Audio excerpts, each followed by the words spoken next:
We are learning that a Michigan State Police trooper shot in the head during a traffic stop has died. It is a story we've been staying on top of ever since we brought it to you as breaking news last night at 10 and 11 o'clock. Now, we broke the news of the trooper's death on woodtv.com overnight, and since then we have learned more information about who that trooper was.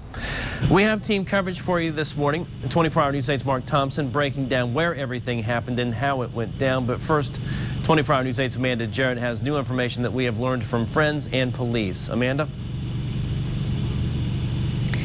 The director of the state police released a statement overnight calling Trooper Paul Butterfield a hero.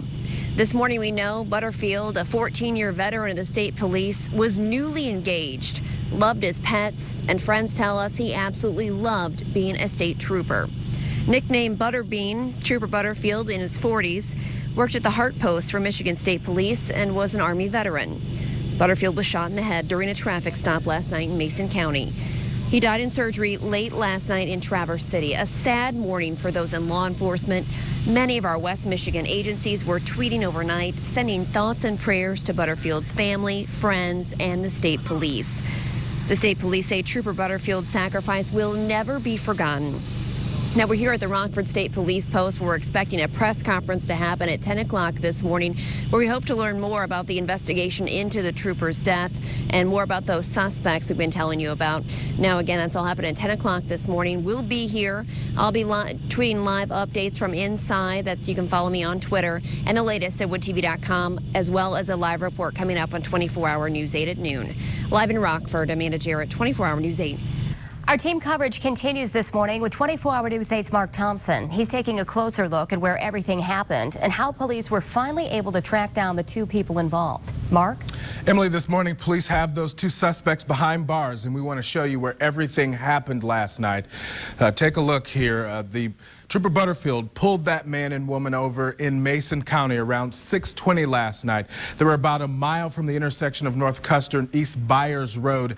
That's in Sherman Township. Now, that's northeast of Ludington. Police say that Butterfield had radioed dispatchers that he was performing a traffic stop. There was an exchange of gunfire there, and Butterfield was shot in the head. That's when the suspects took off, and about 4 minutes later, a passerby came upon Butterfield on the side of the road and called police. He was flown to the hospital. Now, we want to switch locations here. About 2 hours later, police developed information about where those suspects were on a tip. Then they tracked them down. They were in a stolen car at a gas station in Manistee County. That gas station is about 20 minutes away from where Trooper Butterfield was shot. When police got to that gas station, there was an exchange of gunfire between the suspects and police. The male suspect was shot and taken to a hospital for non-life-threatening injuries. Both suspects were arrested. Now, this morning, we're still working to learn more information about who those suspects are. As soon as we get that in, we'll pass along those details. Emily?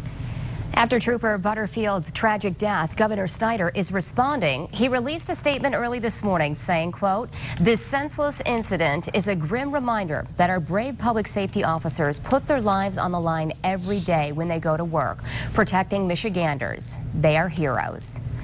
He went on to say that we thank Trooper Butterfield for his bravery, his service, and his sacrifice. Our thoughts and prayers are with him, his family, his friends, and his colleagues. We have the governor's full statement posted online at woodtv.com. We will, of course, continue updating this story throughout the day at woodtv.com as we learn more information.